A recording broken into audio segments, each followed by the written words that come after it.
Love, blessings, peace, and prosperity. Divine, beautiful soul. What is good in your world? It's me, Nicole P, your spiritual barista, serving up wisdom, guidance, and inspiration from the cards.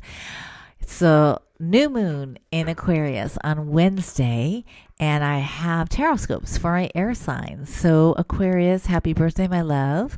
For you, for my dear Gemini.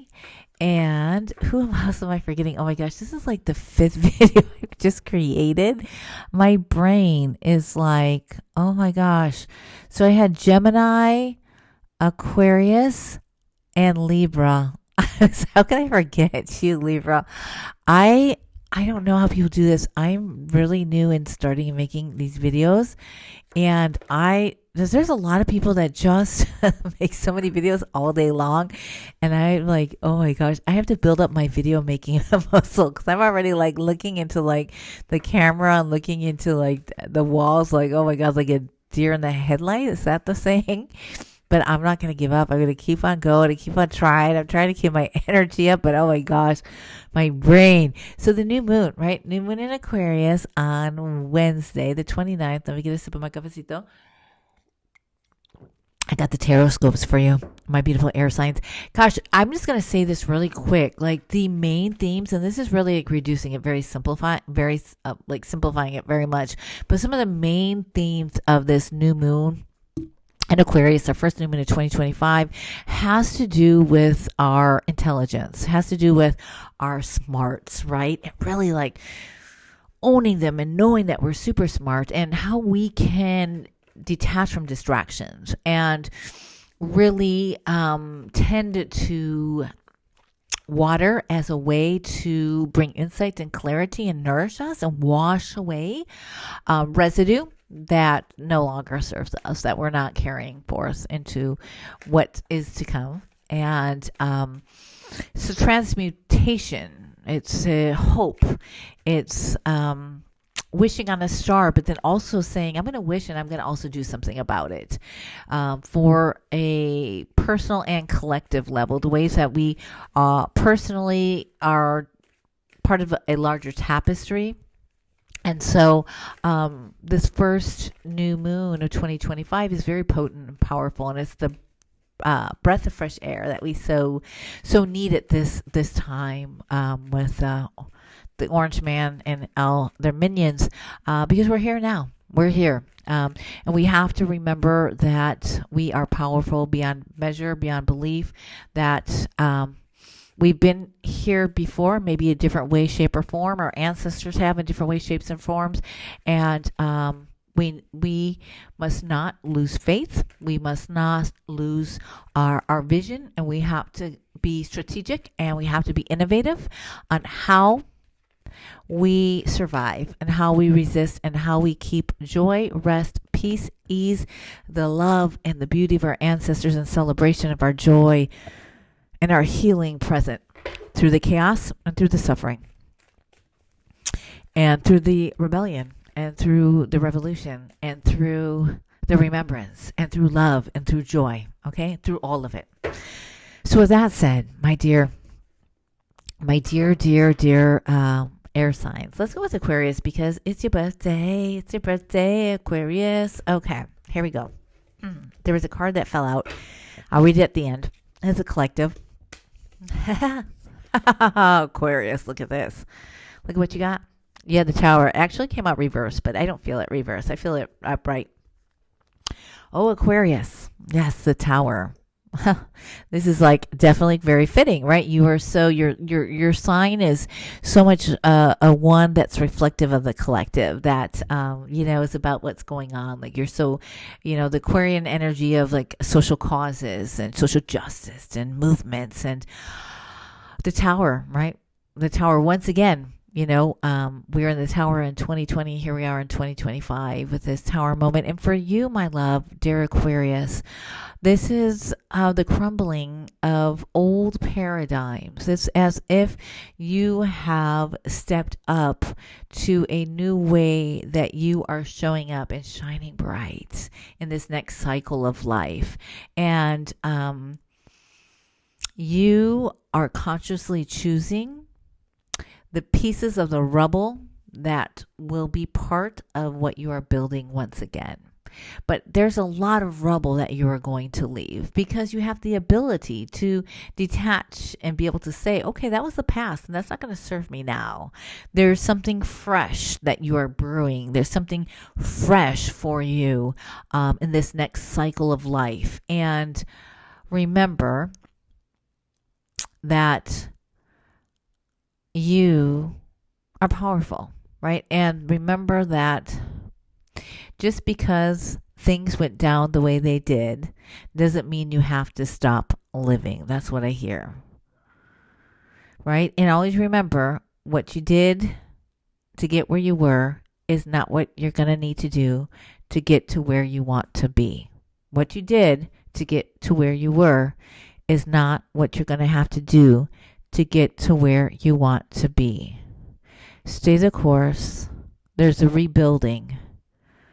Know that you will be able to get fresh supplies, whatever that means, figuratively, right? You don't have to depend on what you once had. Trust and believe that more, and not more as far as a greedy capitalist way, but trust and believe that you are deserving and worthy, right, of new. And it's like new supplies. That's what I keep hearing. New supplies are on their way for you. So you don't have to use what once was. You don't have to use the rubble to rebuild. Figuratively speaking, that's what I have for you. So it sounds like this is a time for you, a new cycle for you of a new queendom, so to speak, that you're rebuilding. And I just feel like you're going to be offered all that you need in unexpected and expected ways, but mostly unexpected. And just trust and believe and know that things are going to come to you and you're going to get and receive everything you need to rebuild.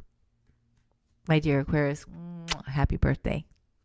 Okay, we're going backwards. So Libra, 5, 6, 7 of Pentacles. 5, 6, 7 of Pentacles, my dear Libra. Ooh, so goddess of justice and empress vibes that you are. It's time to step away just a moment from that beautiful garden that you've been tending to. Sometimes you can get so focused, my love, and going and chipping away and continuing to go and go and go. Take some time to breathe. Because what happens is you keep on chipping away and chipping away and chipping away, and you're not even taking time to see, wait a minute, am I even working in the direction where I should be? Should I be looking at a different direction? You just keep going and it's not allowing you time. You got to stop and come up for air. Stop and come up for air, my love. That is the message for you. Doesn't mean to stop, to change course, change direction, start a new garden. Nothing like that at all. But you get so determined and you just go and go and go, and you got to stop and just say, okay. You got to fall back in love with the process. You got to fall back in love with the why. You got to reconnect with the bigger vision of what you are doing. It's always going to be work. There's always going to be things to do. But when we take time, when you take time to really connect once again with your why, with the bigger vision of what you are doing, it'll help to fuel you in the day-to-day. The day-to-day feels very daunting because you just keep going and going and going and going and going. And even though, you know the bigger why and this and that, bada bing, bada boom, you're not really stopped to really like pause and feel into the bigger why. You just keep going and going and going. Gotta stop. Take a little break. Take some time to breathe. Okay? And reconnect. So why am I doing this? What's the purpose? Like, why is my purpose? I think that this new moon in Aquarius is going to be very beautiful for you to just say, what is my purpose? And how do I tap back into that? Okay? Mwah. All right. But there's nothing wrong with your garden. There's nothing wrong with the direction you're going. You just need to pause a little bit. You just need to stop. Okay? So don't take this and be like, oh, I got to start all over again. I got to go a whole new direction. No. No. You just need to pause. You just need to pause. Let's take a little bit of a pause. Gemini. The Magician. Let's put him upright. Let's put the Magician upright, my love. The Magician. Gemini. Gemini, Gemini, Gemini. This is a time that let me look at the Magician. You got everything you need. You got everything you need. Could you use more? Sure, we all could use more of something, right? But the Magician is like, you have everything you need. What are you waiting for? What are you waiting for? Because this is the thing. It's so easy, Gemini, to have a plan, to make a plan, to obsess about your plan, to keep on revising your plan. It's so easy to make a 3-month plan, make a 6-month plan, make a 12-month plan. It's so easy to modify your plan and to wait for the right moment, to wait for creativity, to wait for inspiration. But my love, action is what fuels creativity. Action is what fuels inspiration. Action is what gets you going, right? So sure, plans are okay. Right? And I know you're very intellectually like to have everything kind of put out. And should I do this? Should I not do this? You're back and forth and back and forth and back and forth. And then time goes by and then you don't start. And they're like, oh, I'll just wait another month and I'll do it by this. I'll do it this lunation. No, my love. You have everything you need now. Action inspires. Action propels. Action builds momentum. You have what you need. The rest will fall into place. That's what I got for you, my dear Gemini. No more back and forth. None of that. You got what you need to start. You got what you need to keep going. And if you need more, once you start moving and grooving, whatever that more is that you need, it'll come to you. But it's not going to come to you by you thinking about it, by you making another plan. Take action. And the general card for the collected is the 5 of Pentacles. And it's interesting. This card came up with the earth signs. 5 of Pentacles. It's a tough time. Tough times that we're in. We're having a human experience. Don't bypass it. The 3D is the most spiritual place you can be. Be mindful of the people that are talking about ascending, what is happening currently, what we are living through humanly, collectively. The only way through it, there's no way around it but through it. That's what I want to say. And there's no way to bypass. And the most spiritual thing that we can do is to show up for one another and to witness. And we also need to detach from the delusions and the distractions. Okay? We have the power and we are brilliant. We are creative. We are resilient. We are descendants of joy and love and passion and creativity. Maybe remember that each and every day. Find spaces where you can be heard and seen and felt safe. And keep safe. It's important to stay safe in these days. I thank you for tuning in. That's all I got for you. Cheers, my love. I'll be back next time. Bye.